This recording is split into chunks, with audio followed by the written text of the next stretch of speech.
Hi mga mi! Happy Heart Day! May flowers or chocolate na ba ang lahat? Or magfi-feeling Disney princess na ba tayo dyan? Ngayon nga ang araw ng mga puso, ipinagdiriwang ngayon ng kapistahan ni San Valentin or Saint Valentine. Nakasanayan na natin lalo na ng mga Katolikong Kristiyano ang pagdaraos ng araw ng mga puso or Valentine's Day tuwing 14 ng Pebrero ng taon. Sa unang araw pa nga lang ng Pebrero naglipanan ng mga nagtitinda ng chocolates, stuffed toy, or flowers. At ibinibigay nila ito sa kanilang mga mahal sa buhay or mga tinatangi. Pero paano nga ba nagsimula ang Valentine's Day?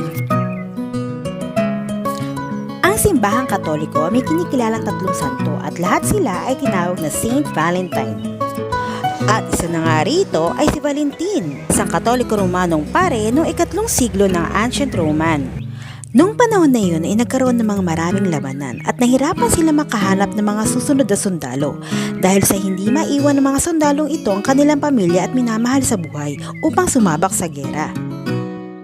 Sa pagkakataong ito, ang kasalukuyang emperor ng Roma na si Emperor Claudius II, ang ika-4 na emperor ng Roma ay nakaisip ng solusyon. Ipinagbawal niya ang pagpapakasal at pag-iibigan. Ngunit, tutol dito si Valentin, palihim siyang nagdaraos na matrimonyo ng kasal.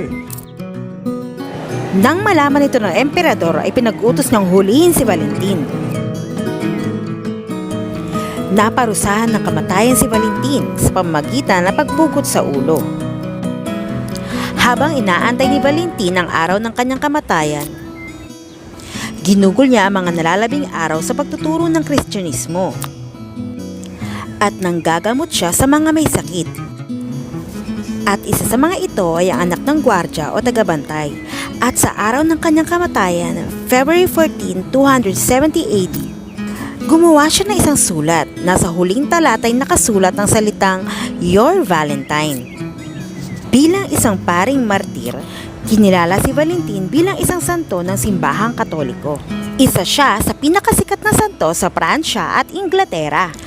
At noon ngang 496 AD, ang Santo Papang si Pope Gelasius ay idineklara ang February 14 bilang Saint Valentine's Day, sunod sa araw ng kanyang kamatayan. Tandaan, ang Valentine's Day ay hindi lamang para sa mga couples. Ito ay selebrasyon ng pagmamahalan at pag-iibigan sa kahit anong forma at paraan. At yun lamang muna guys. Thank you for watching. Adios!